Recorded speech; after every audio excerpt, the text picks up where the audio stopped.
Hello बच्चों, कल मैं आपको ब्रह्मपुत्र नदी तंत्र के बारे में पढ़ा रहा था कि ब्रह्मपुत्र नदी तिब्बत की मानसरोवर झील के पूर्व तथा सिंध एवं सतलुज के स्रोतों के काफ़ी नज़दीक से निकलती है।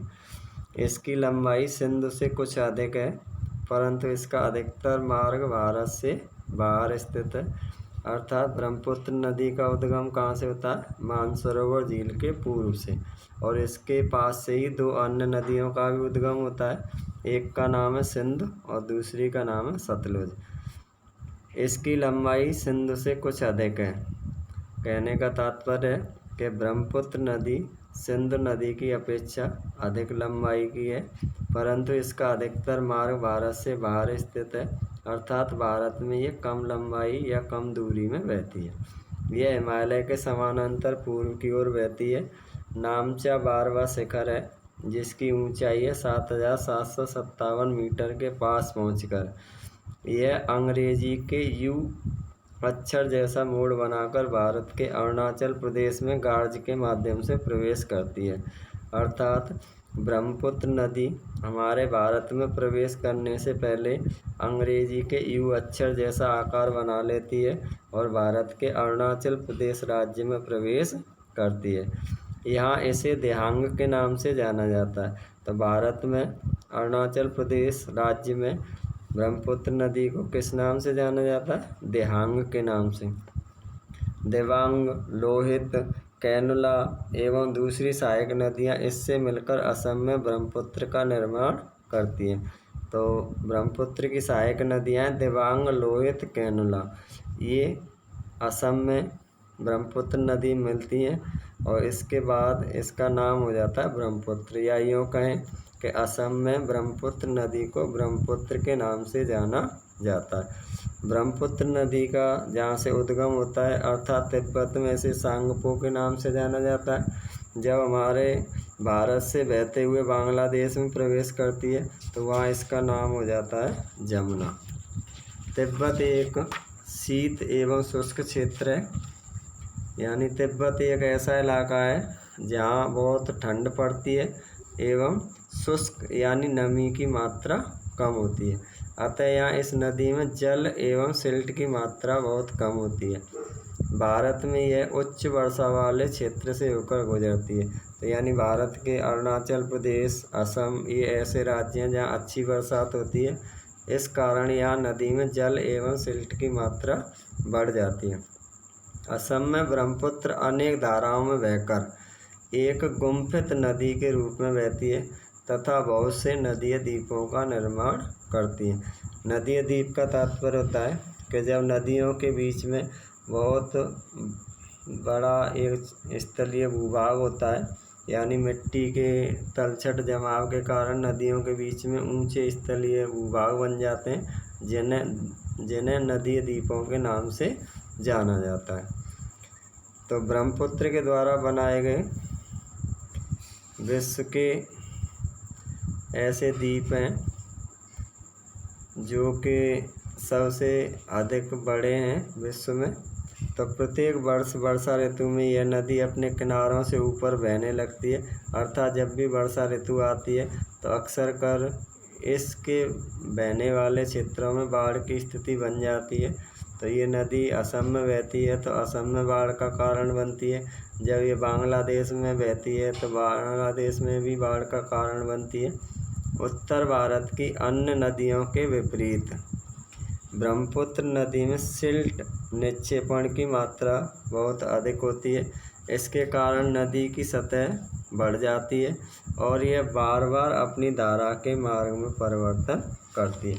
धारा के मार्ग में परिवर्तन का तात्पर्य होता है नदी एक जगह को छोड़कर के नहीं दूसरे जगह पर बहना आरंभ कर देती है, उसे कहते हैं धारा के मार्ग में परिवर्तन।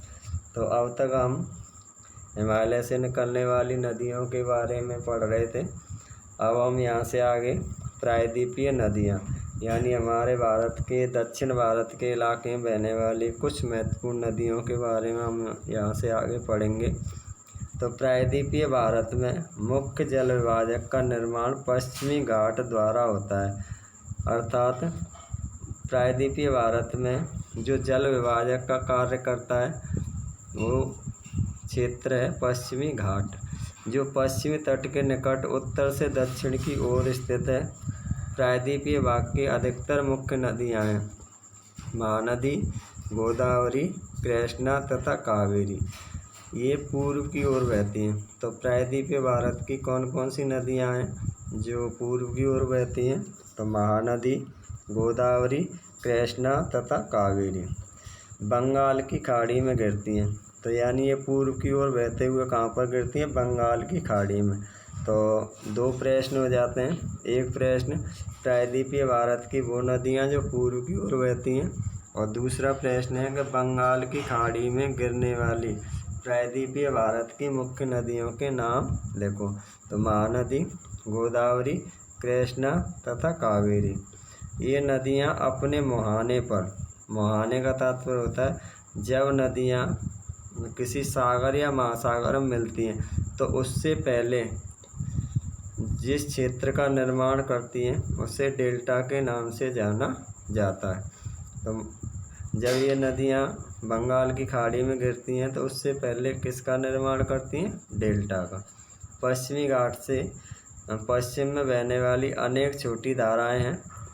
नर्मदा एवं तापी दो ही बड़ी नदियाँ हैं, अर्थात वे नदियाँ जो पश्चिम की ओर बहती हैं। तो प्रायद्वीपीय भारत की मुख्य नदियाँ जो पश्चिम की ओर बहती हैं उनका नाम है नर्मदा एवं तापी, जो पश्चिम की तरफ बहती हैं और ज्वार नद मुख का निर्माण करती हैं। प्रायद्वीपीय नदियों की अपवाह द्रोणियाँ आकार में अपेक्षाकृत छोटी होती हैं। तो प्रायद्वीपीय भारत की कुछ हम मुख्य नदियों के बारे में डिटेल में पढ़ेंगे। तो जिसमें सबसे पहली नदी है नर्मदा। नर्मदा का उद्गम मध्य प्रदेश में अमरकंटक पहाड़ी के निकट से है। तो नर्मदा नदी कहाँ से निकलती है? मध्य प्रदेश में अमरकंटक पहाड़ी से। यह पश्चिम की ओर एक भ्रंश घाटी में बहती है। समुद्र तक पहुँचने के क्रम में यह नदी बहुत से दर्शनीय स्थलों का निर्माण करती है। दर्शनीय स्थल का तात्पर्य होता है कि ऐसे स्थल या जगह जिन्हें देखने के लिए पर्यटक आते हैं। जबलपुर के निकट संगमरमर के शैलों से यह नदी गहरे गाढ़ से बहती है तथा यहाँ यह नदी तीव्र ढाल से गिरती है। वहाँ धुआंधार प्रपात का निर्माण करती है। तो धुआंधार प्रपात किस नदी पर है? नर्मदा नदी पर। नर्मदा की सभी सहायक नदियाँ बहुत छोटी हैं। इनमें से अधिकतर समकोण पर मुख्य धारा से मिलती हैं। नर्मदा द्रोणी मध्य प्रदेश तथा गुजरात के कुछ भागों में विस्तृत है। तो नर्मदा नदी अधिकतर किन राज्यों में बहती है? मध्य प्रदेश और गुजरात में। तो नर्मदा नदी के संरक्षण के लिए तो जैसे हमारी केंद्र सरकार के द्वारा भारत की जो सबसे पवित्र नदी या जो राष्ट्रीय नदी है गंगा नदी, उसके संरक्षण के लिए नमामि गंगे नामक एक कार्यक्रम चलाया गया है। तो इसी प्रकार प्रायद्वीपीय भारत की एक नदी है जिसका नाम है नर्मदा नदी। उसके संरक्षण के लिए मध्य प्रदेश सरकार के द्वारा एक योजना चलाई गई है, नमामि देवी नर्मदे। ये योजना शुरू की गई है। अब हम तापी नदी के बारे में पढ़ेंगे। कि तापी का उद्गम मध्य प्रदेश के बैतूल जिले में सतपुड़ा की श्रृंखलाओं में है। तो तापी नदी कहाँ से निकलती है?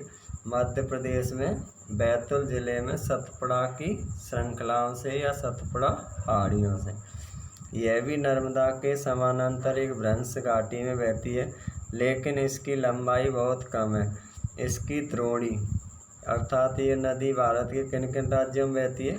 मध्य प्रदेश, गुजरात तथा महाराष्ट्र में। तो तापी नदी कहाँ कहाँ बहती है भारत के राज्यों में? मध्य प्रदेश, गुजरात और महाराष्ट्र में।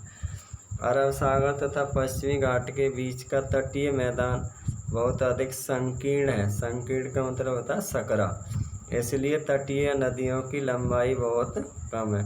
पश्चिम की ओर बहने वाली मुख्य नदियाँ साबरमती, माही, भारत, पुजा तथा पेरियार हैं। तो यानी नर्मदा और तापी तो दो नदियां हैं ही हैं जो पश्चिम की ओर बहती है। इनके अलावा साबरमती, माही, भारतपुजा और पेरियार नदियां भी हैं जो कि पश्चिम की तरफ बहती हैं और अरब सागर में गिरती हैं। गोदावरी द्रोणी। गोदावरी सबसे बड़ी प्रायद्वीपीय नदी है, अर्थात प्रायद्वीपीय भारत में जितनी भी नदियां बहती हैं उनमें सबसे बड़ी नदी कौन सी है? गोदावरी।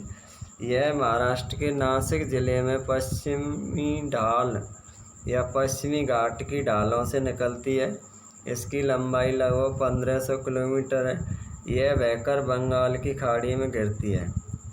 प्रायद्वीपीय नदियों में इसका अपवाह तंत्र सबसे बड़ा है।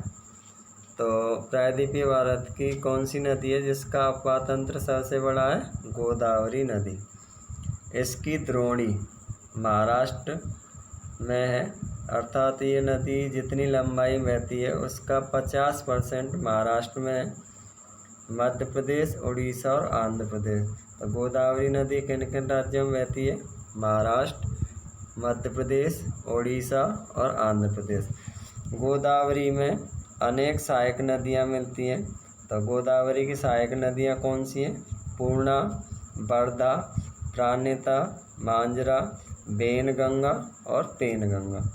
इनमें से अंतिम तीनों सहायक नदियां बहुत बड़ी हैं। बड़े आकार और विस्तार के कारण इसे दक्षिण गंगा के नाम से भी जाना जाता है।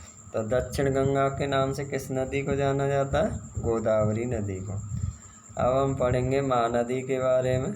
तो महानदी का उद्गम छत्तीसगढ़ की उच्च भूमि से है, अर्थात महानदी कहाँ से निकलती है? छत्तीसगढ़ की उच्च भूमि से, तथा यह उड़ीसा में बहते हुए बंगाल की खाड़ी में मिल जाती है। तो महानदी छत्तीसगढ़ और पश्चिम बंगाल राज्यों में बहती है। इस नदी की कुल लंबाई है 860 किलोमीटर। इसकी अपवाह द्रोणी महाराष्ट्र, छत्तीसगढ़, झारखंड और उड़ीसा में, अर्थात छत्तीसगढ़ और बंगाल, पश्चिम बंगाल के अलावा यह नदी महाराष्ट्र, झारखंड और उड़ीसा में भी बहती है। कल हम बाकी की अन्य कुछ प्रायद्वीपीय भारत की नदियों के बारे में पढ़ेंगे।